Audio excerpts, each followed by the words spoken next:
नमस्कार। आज हम ओशो के विचारों की दुनिया में एक काफी दिलचस्प पहलू पर बात कर रहे हैं, ब्रह्मचर्य और ऊर्जा का रूपांतरण।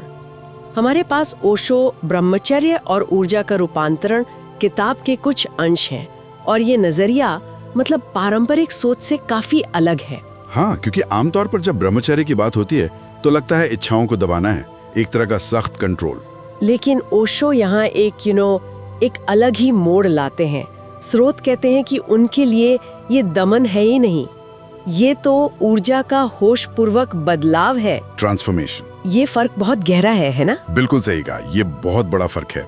पारंपरिक तरीकों में तो अक्सर ऊर्जा को, खासकर यौन ऊर्जा को, दुश्मन जैसा देखा जाता है, जैसे उसे काबू में करना है, दबाना है। हाँ, वही। लेकिन ओशो के विचार, जैसा इन स्रोतों में दिख रहा है, वो बिल्कुल उल्टे हैं। वो कहते हैं कि दबाने से ऊर्जा खत्म नहीं होती, बल्कि वो क्या कहते हैं, विकृत हो जाती है।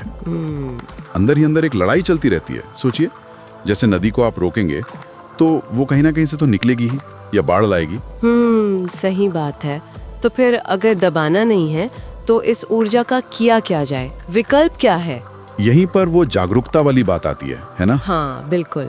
जागरूकता या चेतना कह लीजिए, वही कुंजी है। ओशो के हिसाब से जब आप अपनी ऊर्जा के प्रति जागरूक होते हैं, मतलब बिना उसे अच्छा बुरा कहे बस देखते हैं, महसूस करते हैं, तो ये देखना, ये साक्षी भाव, यही उस ऊर्जा को बदलने की शुरुआत कर देता है।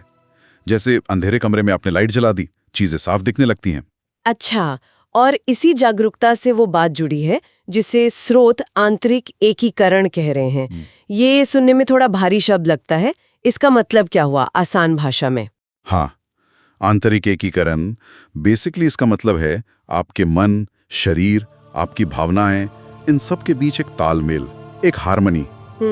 जब ऊर्जा दबी हुई होती है या बिखरी हुई तो हम अंदर से बटे हुए महसूस करते हैं, एक खिंचाव सा रहता है। लेकिन जागरूकता से जब हम अपनी ऊर्जा को समझते हैं, उसे स्वीकार करते हैं, तो वो बंटवारा कम होने लगता है। ऊर्जा एक दिशा में बहने लगती है, ऊपर की तरफ उठने लगती है। और स्रोत ये भी कहते हैं कि इसी प्रक्रिया में वासना, मतलब लस्ट, वो प्रेम में बदल जाती है। ये कैसे होता है? क्या वासना खत्म हो जाती है? देखिए, ओशो के नजरिए से वासना खत्म नहीं होती, वो रूपांतरित होती है, ट्रांसफॉर्म होती है। जैसे कोयला ही वो प्रेशर और हीट से हीरा बनता है ना, वैसे ही जब यौन ऊर्जा को जागरूकता और समझ का स्पर्श मिलता है तो उसका जो निचला रूप है वो बदलकर प्रेम, करुणा या क्रिएटिविटी जैसी ऊंची अभिव्यक्तियों में ढल जाता है। ये कोई जबरदस्ती वाला प्रेम नहीं है, ये ऊर्जा के स्वाभाविक ऊर्ध्वगमन, मतलब अपवर्ड मूवमेंट का नतीजा है। ठीक है, तो ये जागरूकता और रूपांतरण की बात समझ में आई, लेकिन ये सवाल तो उठता है कि ये जागरूकता बढ़ाई कैसे जाए? क्या इसके लिए कोई खास तरीके हैं? स्रोतों में कुछ जिक्र है इसका? हाँ, बिल्कुल।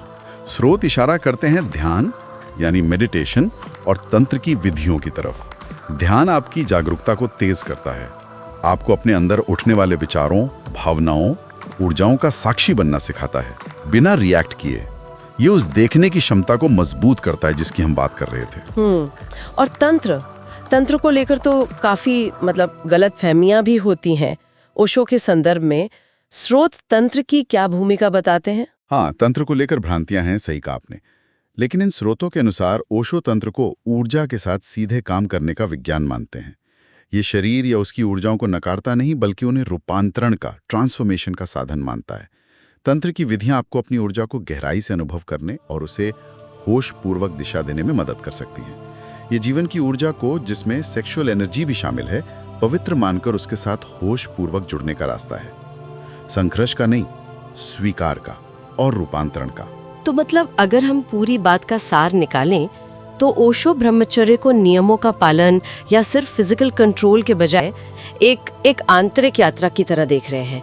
ये अपनी ही ऊर्जा को जानने, समझने और उसे एक रचनात्मक दिशा देने की एक्टिव प्रोसेस है। यही हुआ ना? एकदम सही, बिल्कुल यही। ये एक तरह से आत्मस्वामित्व का मार्ग है, अपनी ऊर्जा का मालिक बनना। बाहरी अनुशासन की जगह जोर अंदरूनी समझ और जिम्मेदारी पर है। और ये नजरिया देखा जाए तो व्यक्ति को अपराध बोध या दमन के संघर्ष से निकाल सकता है, उसे आत्मखोज और आंतरिक स्वतंत्रता की ओर ले जा सकता है। और इसका असर सिर्फ पर्सनल पीस पर नहीं, बल्कि रिश्तों पर, क्रिएटिविटी पर, सब पर पड़ सकता है। ये वाकई सोचने का एक बिल्कुल अलग तरीका है। नियमों के बजाय ऊर्जा का मैनेजमेंट, दमन के बजाय रूपांतरण। हाँ, और यहीं से ये सवाल उठता है कि अगर हम इस नजरिए को अपने जीवन में देखने की, समझने की कोशिश करें तो क्या संभावनाएं खुल सकती हैं। तो इसी विचार के साथ आज की चर्चा को यहीं रोकते हैं और सुनने वालों के लिए एक सवाल छोड़ जाते हैं। अगर हम अपनी ऊर्जाओं को दबाने की बजाय उन्हें समझने और बदलने पर ध्यान दें तो ये हमारे व्यक्तिगत विकास, हमारी क्रिएटिविटी और हमारे रिश्तों को किस तरह से बदल सकता है। सोचिएगा जरूर।